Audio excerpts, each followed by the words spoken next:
But a man that I can just pick my shots on all night. And the only way he will win is tagging me, he's in trouble. And because I've never really been out or really hit hard. And statistics show that my constant ripping all night cuts a man. My 210 and my snap. That's steady hitting a man. If you notice, Frazier's just a machine. He keeps coming, he don't think. He's like a robot. You wind him up, you wind up the little doll and let him go. He just keep coming, and everybody hit him, and he just keep coming. And I'm glad he's been built up as a giant, because everybody I defeat, well, he had a sore shoulder, he had a sore back, or he was a bum, or he hadn't been tested, or he didn't get hit. I wanted to build him up real big, make him just a terror and a giant. And right after the fight, I'm going to break my neck, get into the newspaper stand to see what the excuse is the next morning. I'm just waiting to see what the excuse is going to be when I whoop Joe Frazier. Although Ali is obviously looking ahead to his showdown with the champion, Joe Frazier, his next fight, as we said, will be against Oscar Bonavena on December 7th.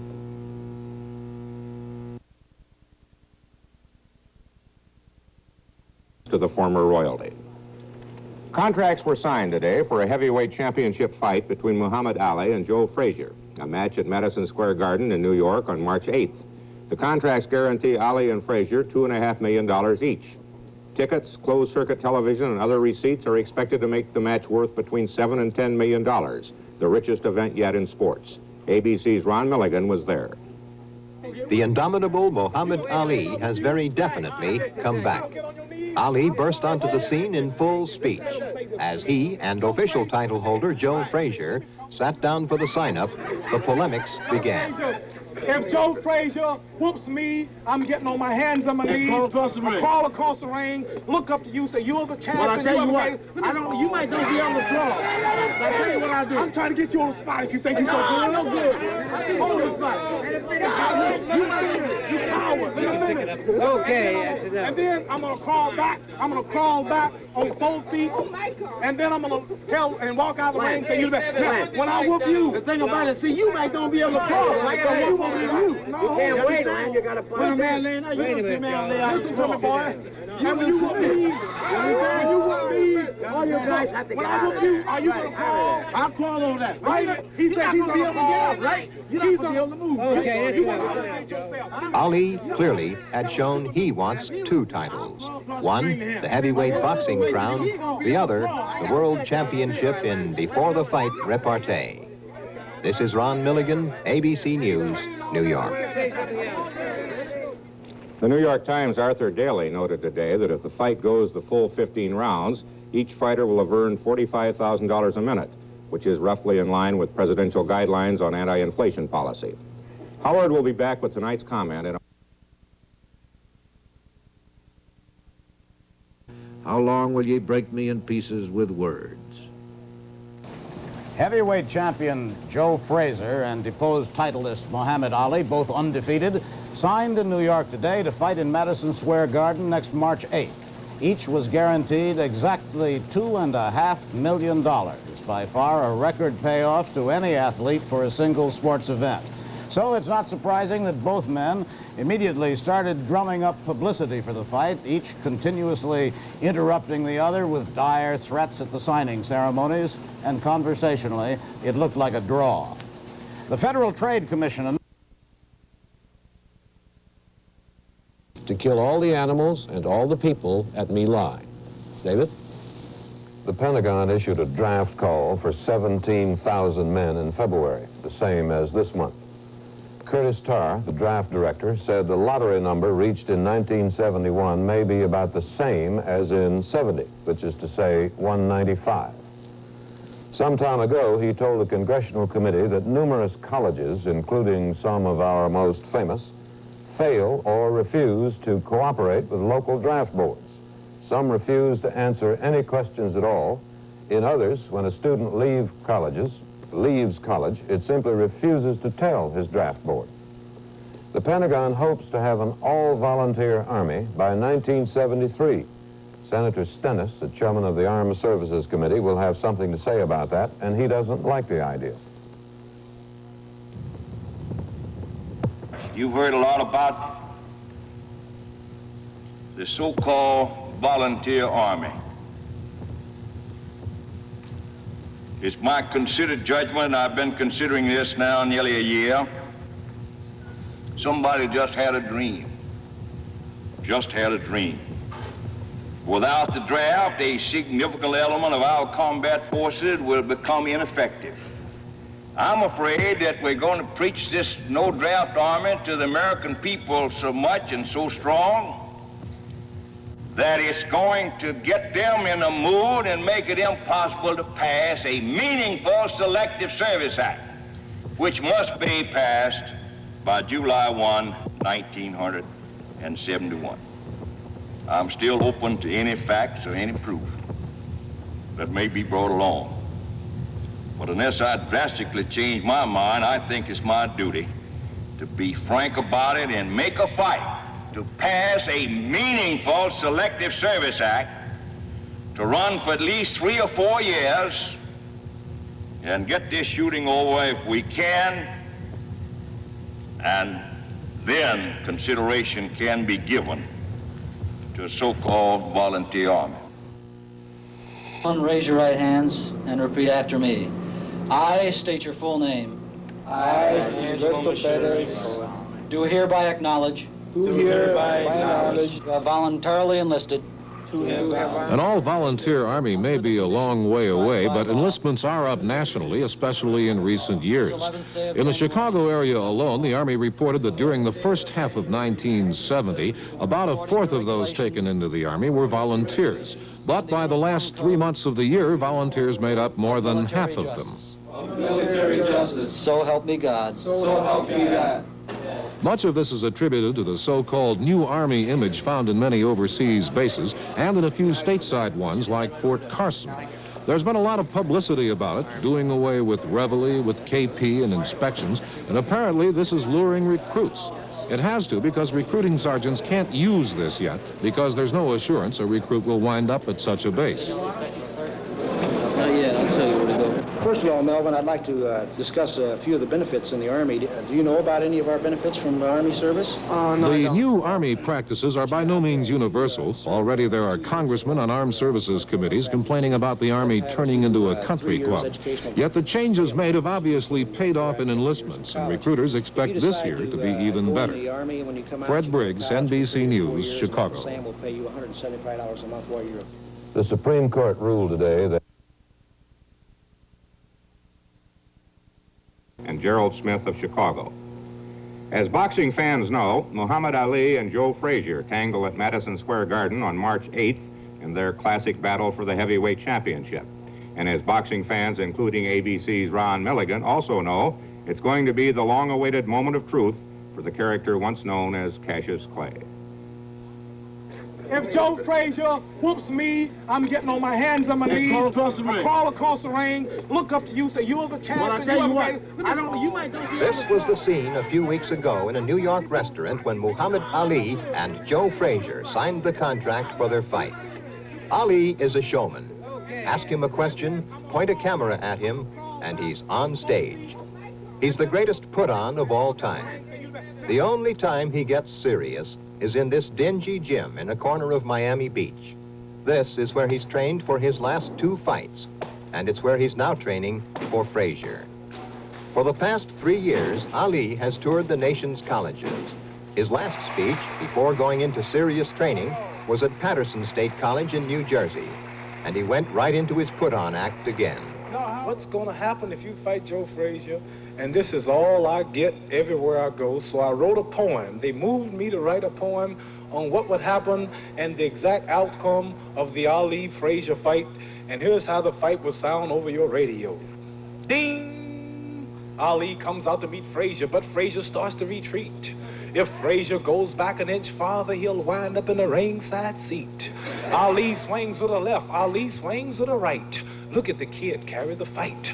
Frazier keeps backing, but there's not enough room. It's a matter of time. There Ali lowers the boom. Now Ali lands to the right. What a beautiful swing. And the punch lifts Frazier clean out of the ring.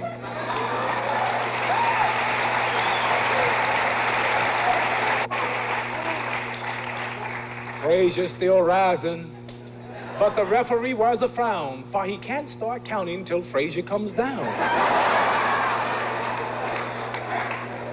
Now Frazier disappears from view.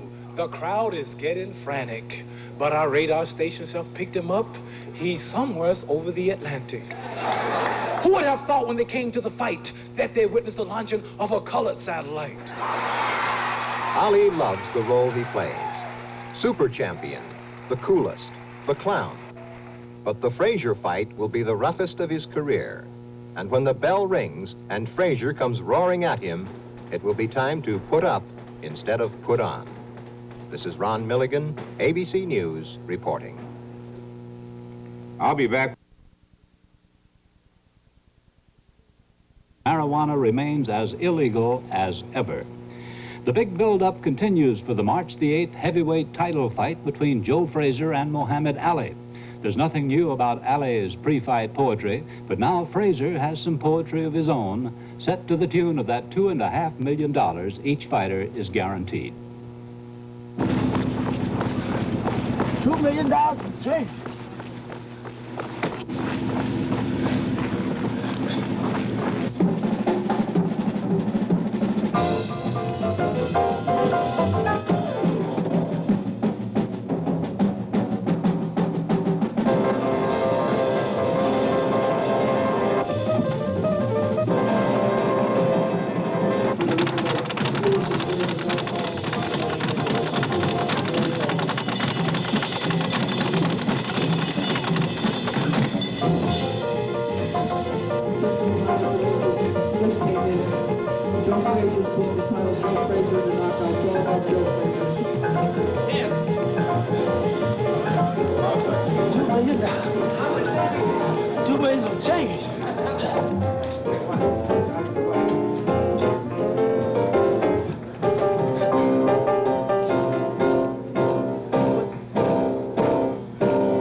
I'm not worrying about him hitting me. I know I'm gonna get hit. What the heck? You know what I mean?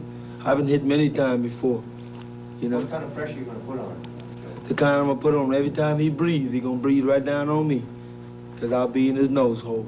You know, the personal thing I don't know much about. You know what I mean? But just like seeing him every now and then around the town, you know, and watch him. You know, he like a lot of crowds. You know, and he like a lot of publicity work. You know, I like to do things quiet, like, you know what I mean?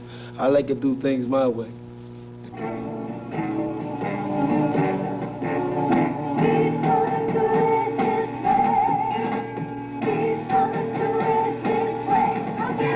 And now, the time is near, the time is here to check my hopes and prepare to take the dare.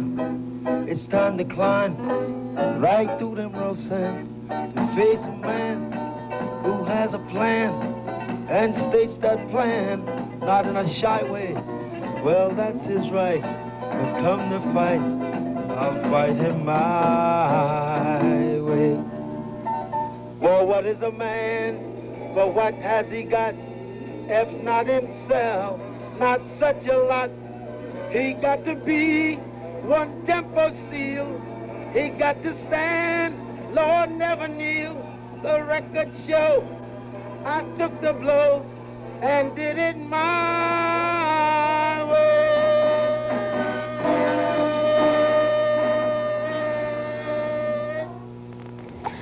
Harry will be back. To allow us to relax. The fight of the century, at least in fiscal terms, is now only a week and a weekend away, and Muhammad Ali is about ready to wind up his training in Miami Beach. It's been fun for everyone, as ABC's Charles Murphy reports.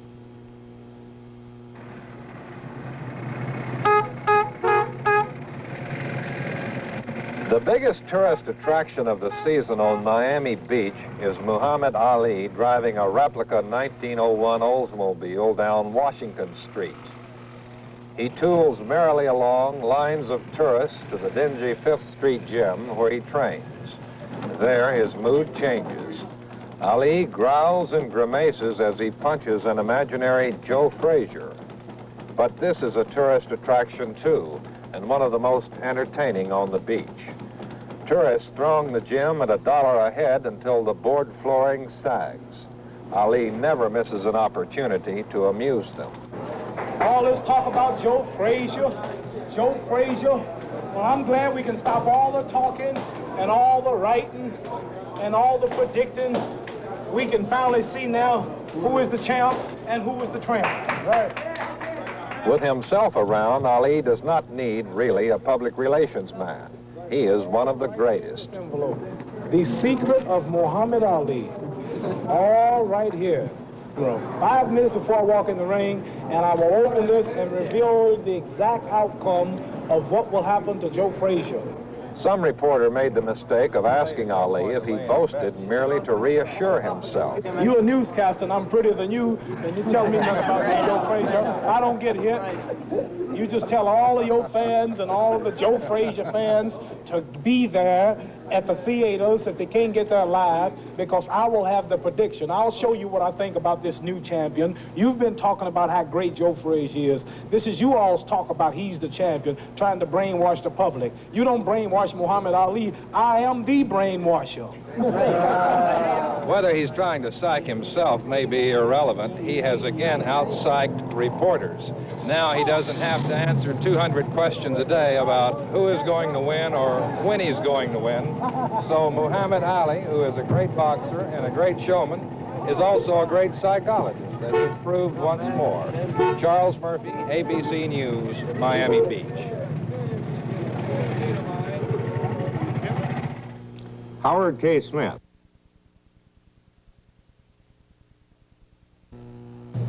Heavyweight boxers Joe Frazier and Muhammad Ali meet in New York's Madison Square Garden Monday night in what one promoter calls the biggest fight since Cain tangled with Abel. Others are content to call it the fight of the century. But in any case, as Hughes Rudd reports, it's most certainly boxing's biggest business deal ever. In a curious way, the preparations for and merchandising of this fight overshadow the match itself. A tremendous non-event is shaping up with a life independent of the sweaty reality of Joe Frazier and Muhammad Ali. It's one ticket. It's $10. This is showbiz, the big time, box office. Closed-circuit television will carry the fight to 360 cities in this country and Canada for as many as 1.5 million customers. And each of those customers will pay from $10 to $30 each. And it's a worldwide extravaganza, say the promoters. At least 25 foreign countries will show the fight on TV. Gross revenues may hit $20 or $30 million.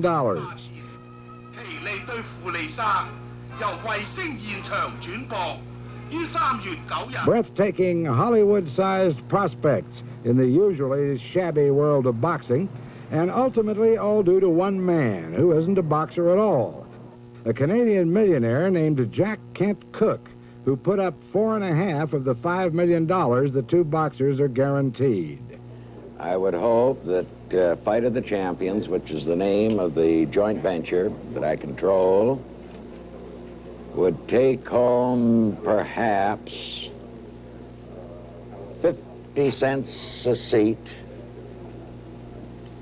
ranged against the 1.5 million seats that'll be sold in Canada and the United States. MTS Fight Center. Thank you. Cooke and his cohorts are not operating through the usual boxing channels. In most cases, they've made their deals with concert promoters, people more accustomed to booking the Grateful Dead and the Jefferson Airplane instead of Slapsy Schwartz or Stoker Thompson. The reason for that is Mr. Cooke's prime partner, Jerry Perencio, a booking agent for musicians and movie stars who decided to bypass the old-time liniment and collodion boys. Those that were not flexible didn't get the fight, and a number of those that were flexible did get the fight. And there are always those that are sad that they, at this point, they're sad that they didn't meet the terms. But I'm, frankly, at this point, a little tired of all the talk about the money and everything else.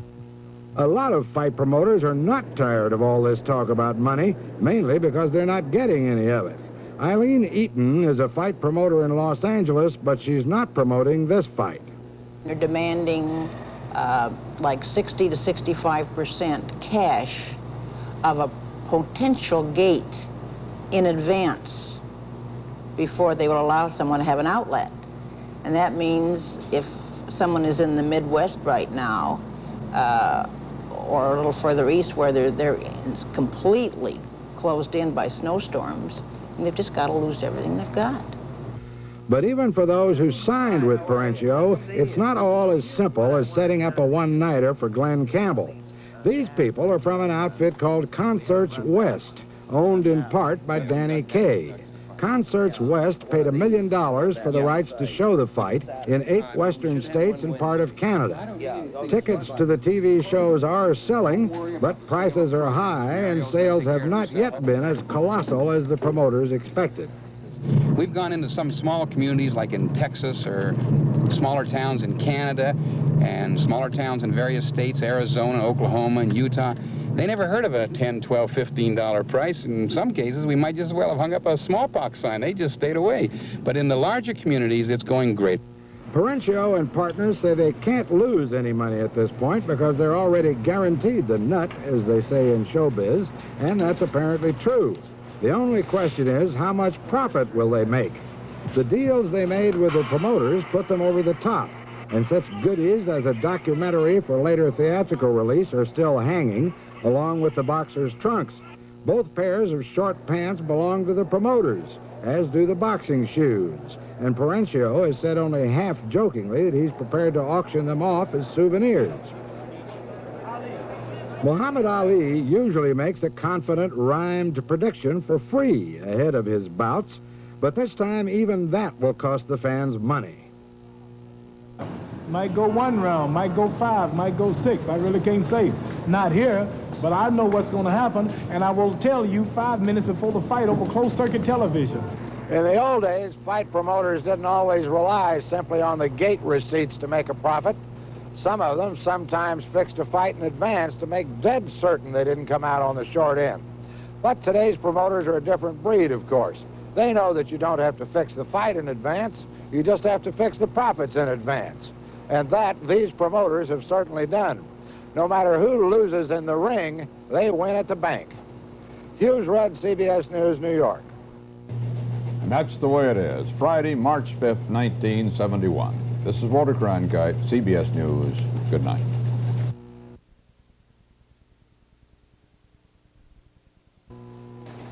You would have to be a virtual illiterate not to know that there's a big heavyweight championship fight Monday night, but few people, aside from Haywood Hale Broun, know that tonight they're holding the collegiate boxing championships.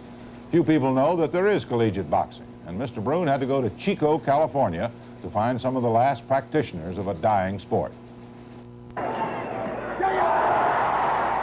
This knockout in a college boxing match with its falling tree finish seems at first startled glance to encapsulate all the savagery so many deplore in modern sport.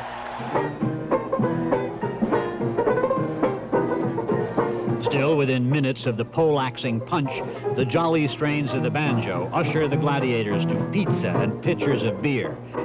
College boxing has the easy aftermath of truly amateur, non-scholarship sport, now rare outside the fencing team, and it's hard to imagine the big-timers jovially sharing a good time after a fight for a mythical #1 ship.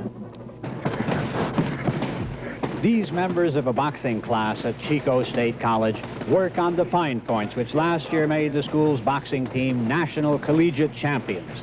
Year in and year out, this rural California college ranks in the top 3, a distinction made perhaps understandable by the fact that there are only 3 American college boxing teams. At the service academies and a handful of other schools, an intramural program offers the rudiments of the sweet science, as Pierce Egan used to call it, but the classes are more diligent than they are big. College boxing has 9 weight divisions, and the boxers of assorted size and skills share only determination. They even fight for the right to fight.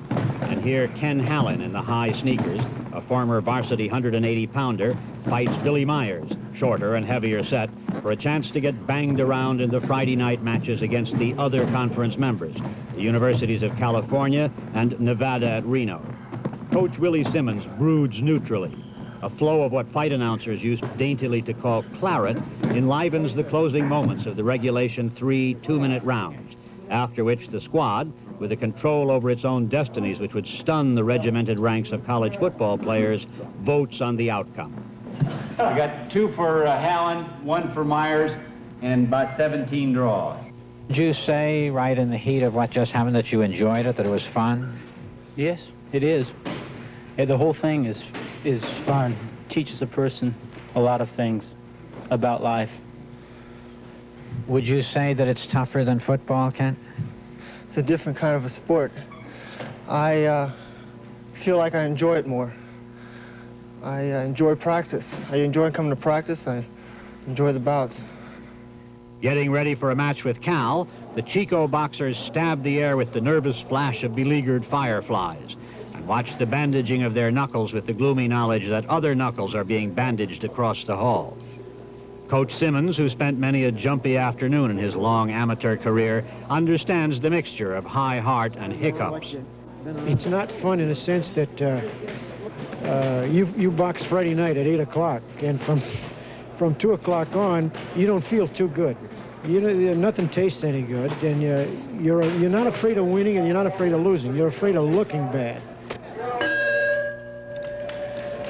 Chico's boxers, victorious on this occasion by 10.5 to 1.5, outdraw the basketball team on home grounds, and 4,000 is a usual crowd, a strange mixture of the neighborhood club gang and college claques, like the obviously named Block C. In the old days at fights, the girls present led cheers for jewelry stores. At a time when football is almost as big a boon to the crutch industry as skiing, Simmons says the violence of his sport is largely symbolic. College football is much rougher than boxing, college boxing. You're in the ring with somebody your own weight. You have no one to help you. If you get in trouble, such as an eye cut, either the referee, the doctor at ringside, or your own coach takes care of you. You get a stand-up count until they look at you. They check you over. In football, why, they can't give you that count. The decline in college boxing began in 1959 when a fighter was killed, and accelerated the following year when the intercollegiates at Wisconsin produced a second fatality.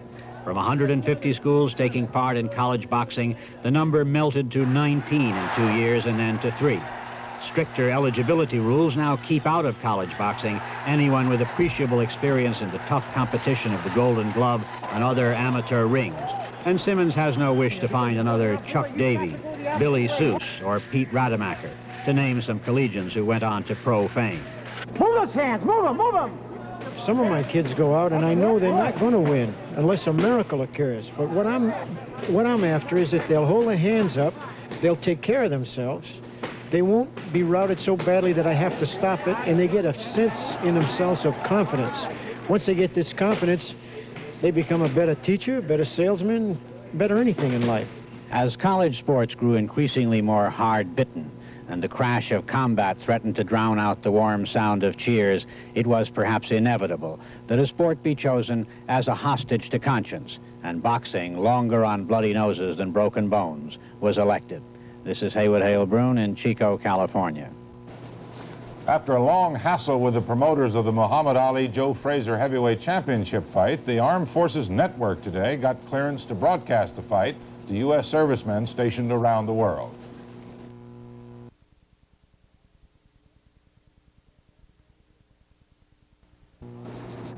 Tomorrow night in New York at Madison Square Garden, there will be a fight, the richest fight of all time. It has had more words written and spoken about it than any fight in history.